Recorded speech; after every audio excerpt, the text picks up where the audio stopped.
प्यारे class 12th के students, आप लोगों का आव्यूह के इस 4th क्लास में स्वागत है। आज मैं सममित तथा विषम सममित पर आधारित कुछ सवाल के बाद आव्यूहों का प्रारंभिक पंक्ति और स्तंभ संक्रिया के द्वारा किसी दिए गए आव्यूह का व्युत्क्रम आव्यूह ज्ञात करना बताऊंगा। ध्यान रहे, बोर्ड के पेपर में प्रारंभिक संक्रिया के द्वारा किसी आव्यूह का व्युत्क्रम ज्ञात करना हर साल 8 मार्क्स का आता है। ओके, 8 नंबर का आता है, इसलिए इसे ठीक से समझिए। और मेरा अनुभव बताता है कि बहुत से अध्यापक इसको बताने के लिए, जैसा कि बच्चे बताते हैं, फीडबैक देते हैं, बच्चों को गोल गोल घुमाते हैं और समय ख़राब करते हैं, कोई आधा घंटा 1 घंटा। लेकिन इसका एक नियम है और ये बहुत आसान है। नियम से चलेंगे तो बड़ी जल्दी आव्यूह का व्युत्क्रम ज्ञात कर लेंगे और बहुत आसान है। बस ध्यान रखिए उस नियम को।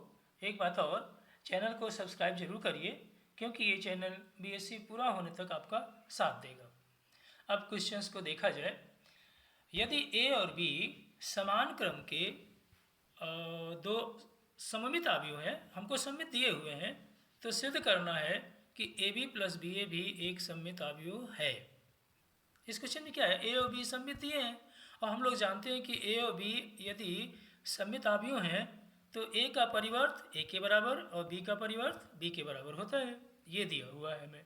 इसका उपयोग करते हुए ए बी प्लस बी ए को सममित आव्यूह सिद्ध करना है।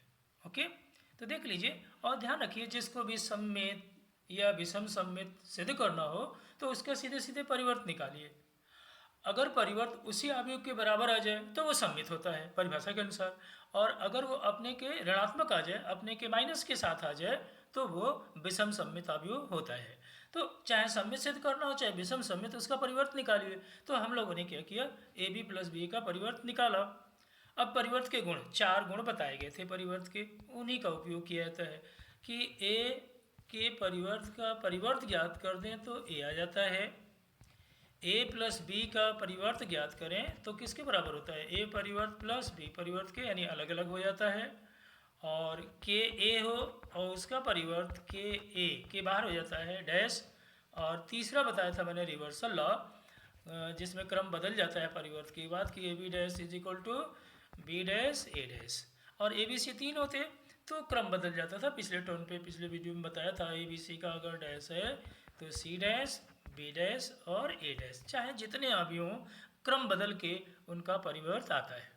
तो यहाँ पे जो हमको सिद्ध करना था, किसको सिद्ध करना था, ए बी प्लस बी ए का परिवर्त निकालना था और सममित सिद्ध हो जाएगा इसी के बराबर आ जाए तो अलग अलग ए प्लस बी अलग अलग हो जाएगा परिवर्त। अब गुणा वाला जो नियम था, कौन सा, सबसे आखिरी वाला, वो लगा दिया कि बी का परिवर्त पहले ए का परिवर्त बाद में, इधर ए का परिवर्त पहले और बी का परिवर्त बाद में, वही रिवर्सल लॉ। तो अब यहाँ इक्वेशन 1 यूज कर दिया जाए कि जहाँ ए डैश है वहाँ ए रख दें, जहाँ बी डैश है वहाँ बी रख दें, तो हमें ये आ गया।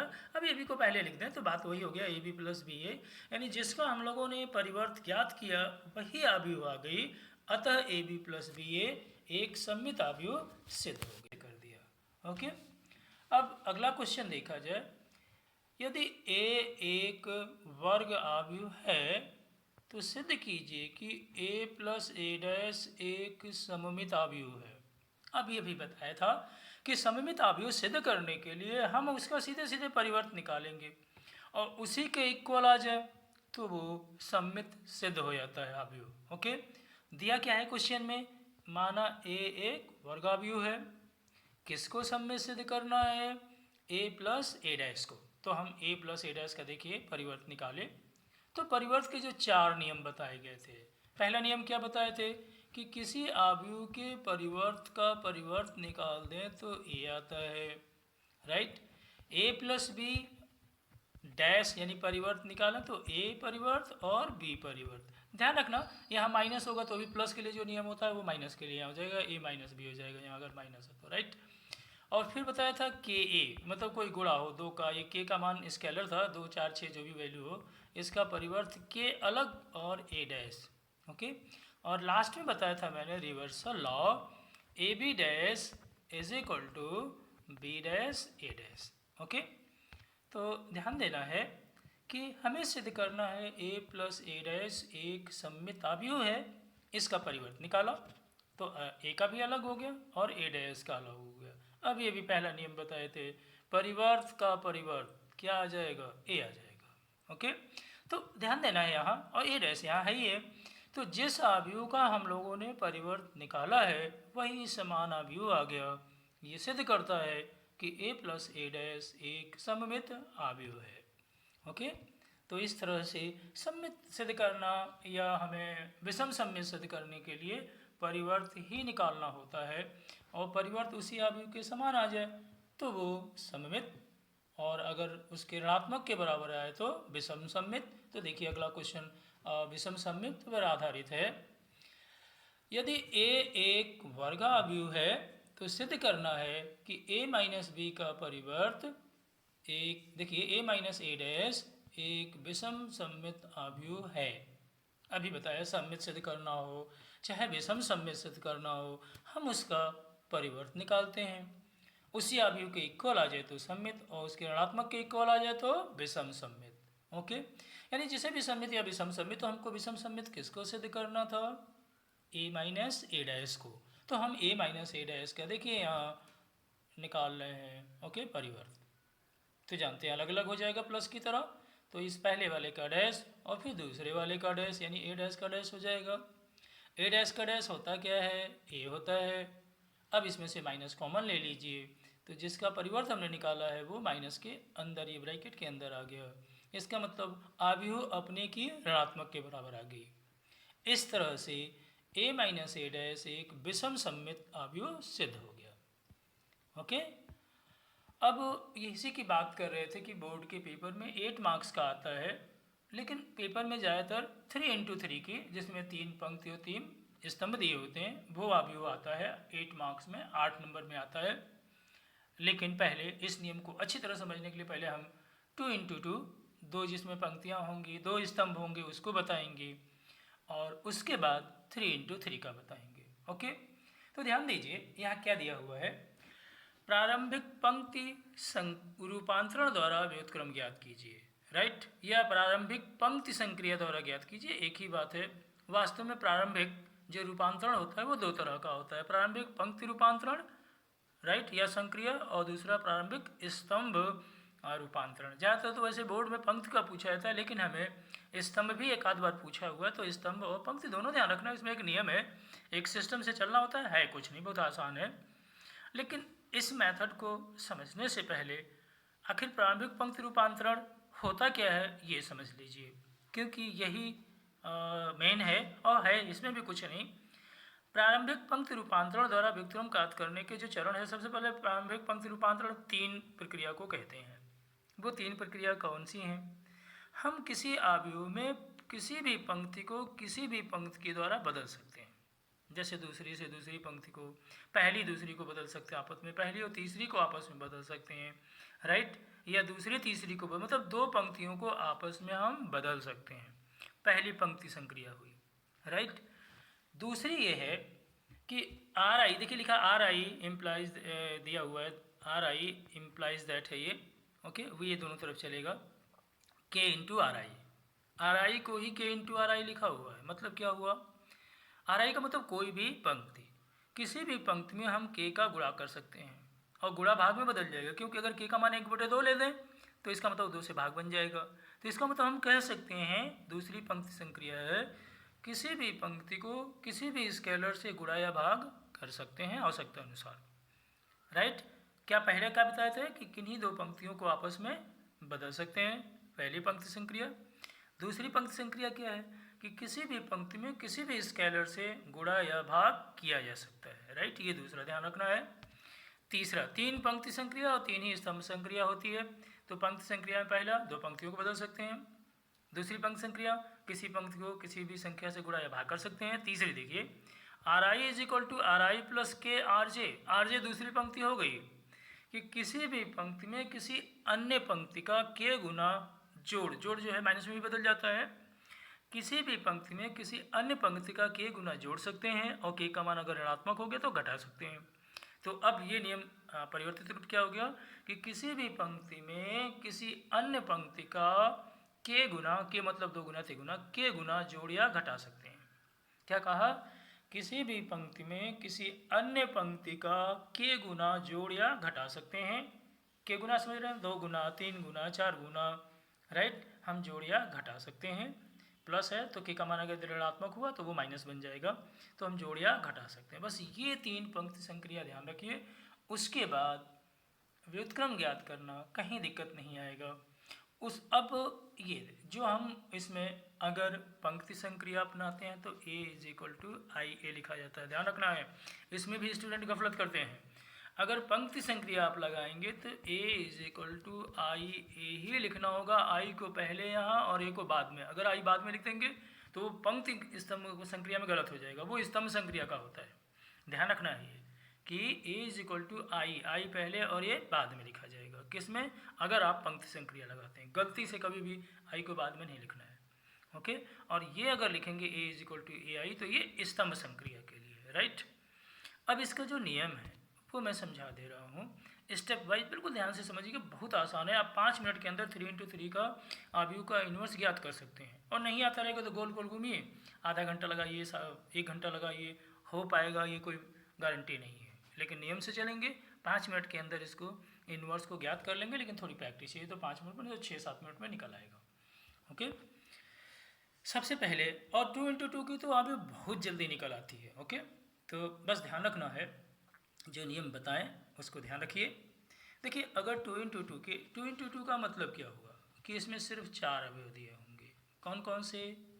a11, a12, a121 और a22, राइट। पंक्ति संक्रिया का जो स्टेप है, जो इसका निकालने का तरीका है, अभी 3 × 3 भी यहीं पे डिस्कस कर देंगे, बाद में हम लोगों को क्वेश्चन पे हम देखेंगे।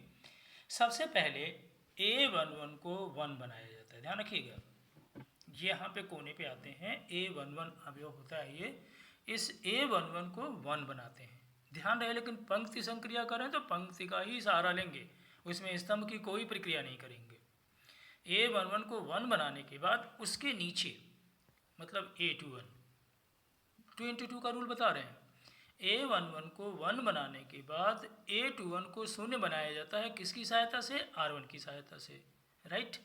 जब ये 0 हो जाए तो इस a21 को, क्योंकि याद होगा हमको इकाई बनाना होता है, इकाई होता है 1001, राइट। तो a21 को 0 बनाने के बाद a22 को 1 बनाया जाता है। 1 कैसे बनाते हैं? वही पंक्ति संक्रिया का सहारा लेके, राइट। भाग करके किसी पंक्ति को या किसी पंक्ति को आपस में बदल के, जो भी हुआ। लेकिन ये 2 × 2 है, बहुत इसमें नहीं ज़्यादा तुरंत बन जाता है। तो इसको 1 बनाते हैं, इसे 0 बनाते हैं r1 की सहायता से, फिर इसे 1 बनाते हैं, मोस्टली ज़्यादातर भाग हो जाता है। और जब ये हो जाए तो इसको 0 बना लेते हैं, किसकी सहायता से? r2 की सहायता से। तो इस तरह से 2 × 2 की व्युत्क्रम, 2 × 2 की आव्यूह का व्युत्क्रम ज्ञात हो जाता है। 3 × 3 में देखिए, 3 × 3 में भी समझ लीजिए, यहीं पे इसमें हमारे पास 9 अवयव होते हैं। ये a11, a12, a13, a21, a22, a23, a31, a32 और a33, राइट। सबसे पहले क्या करते हैं? पंक्ति संक्रिया अगर करें तो सिर्फ पंक्तियों का ही सहारा लेंगे, स्तंभ का कोई वर्क नहीं होगा इसमें। सिर्फ पंक्तियों का जो भी बनाएंगे, 1 बनाएंगे, 0 बनाएंगे, ये सब पंक्ति संक्रिया ही। 3 पंक्ति संक्रिया, 2 पंक्तियों को आपस में बदल के, किसी पंक्ति को गुणा या भाग करके, किसी भी संख्या से गुणा या भाग कर सकते हैं। और तीसरा था, किसी एक पंक्ति में किसी अन्य पंक्ति का k गुना या तो जोड़ सकते हैं या k गुना घटा सकते हैं, ओके। बस इतने ही सहारा लेते हैं। तो 3 × 3 में क्या करते हैं? सबसे पहले a11 को 1 बनाते हैं, ध्यान रखिए कि जो बता रहे हैं बहुत स्लो।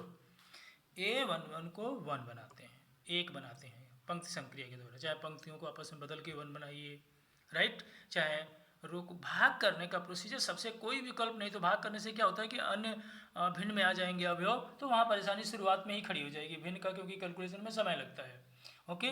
तो a11 को ज़्यादातर जो कह लीजिए पंक्तियों को बदल के या एक पंक्ति में दूसरी पंक्ति को घटा या जोड़ के 1 बनाइए तो ज़्यादा अच्छा रहता है। भाग करने वाला ऑप्शन बहुत लास्ट में आप उपयोग कर लीजिए, जब कोई ऑप्शन न बचे, ओके।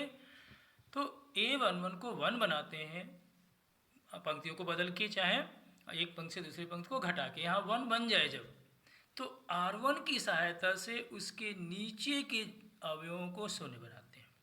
R1 की सहायता से, ध्यान रखिएगा, R1 की सहायता से किसको किसको, इसके नीचे की दो अवयवों को शून्य बना लेते हैं। ध्यान रहेगा।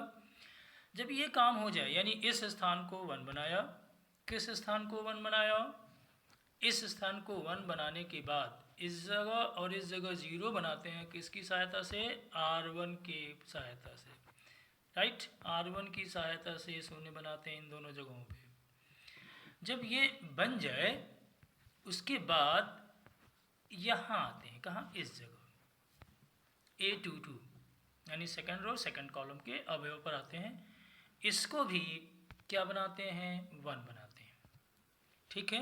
A22 को भी क्या बनाते हैं, 1 बना लेते हैं। यहाँ 1 बना लिया आपने, यहाँ 0 बना लिया, यहाँ 0 बना लिया, यहाँ कोई अवयव है लेकिन इसको क्या बना लेते हैं, 1।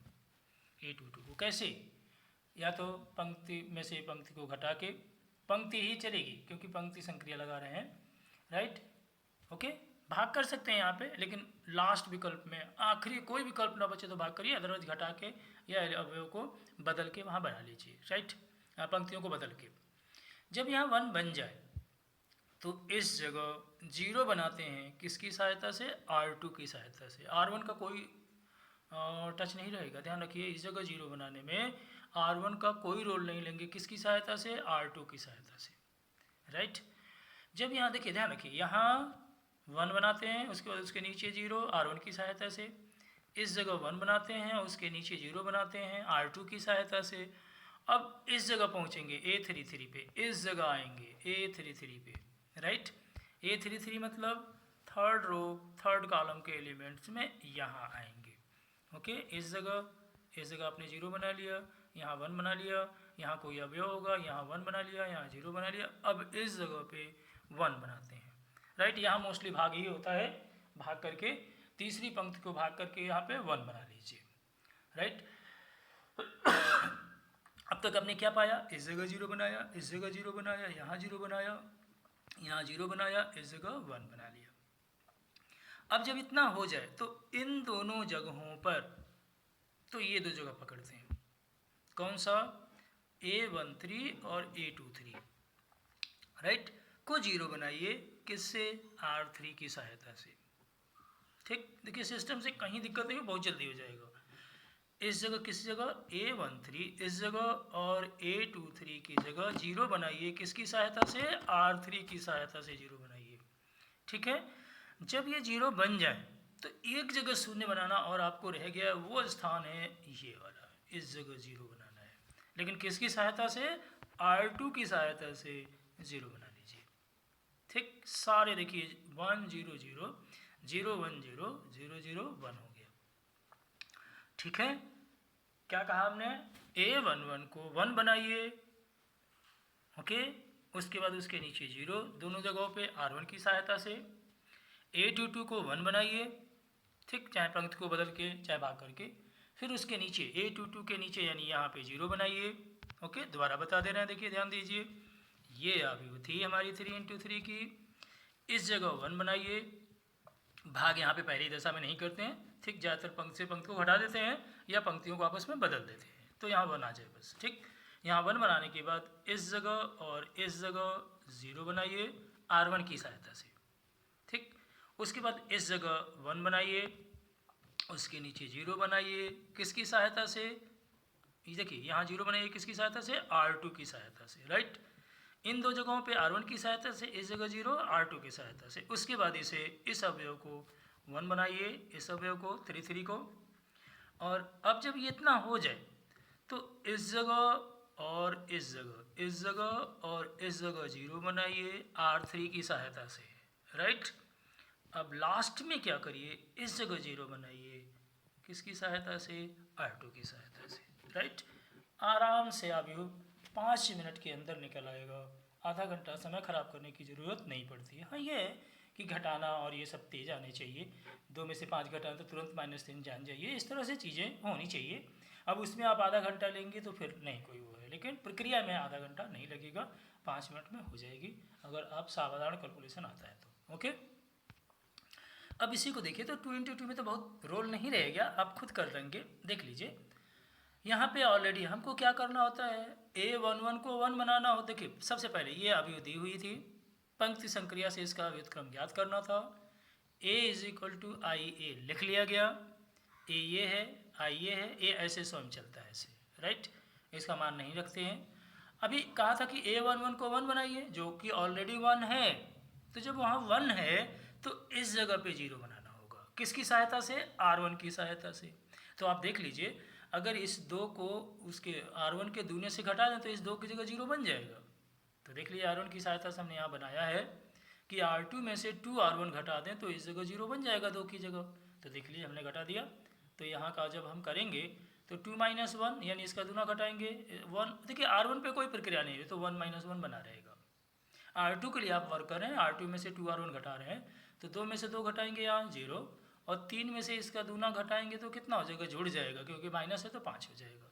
वही काम इसके साथ कर लेते हैं, किस में? आई में कर लेते हैं, ठीक। यानी यहाँ भी वही करेंगे, r2 में से 2 r1 माइनस कर दीजिएगा, ये अभी आ जाएगी।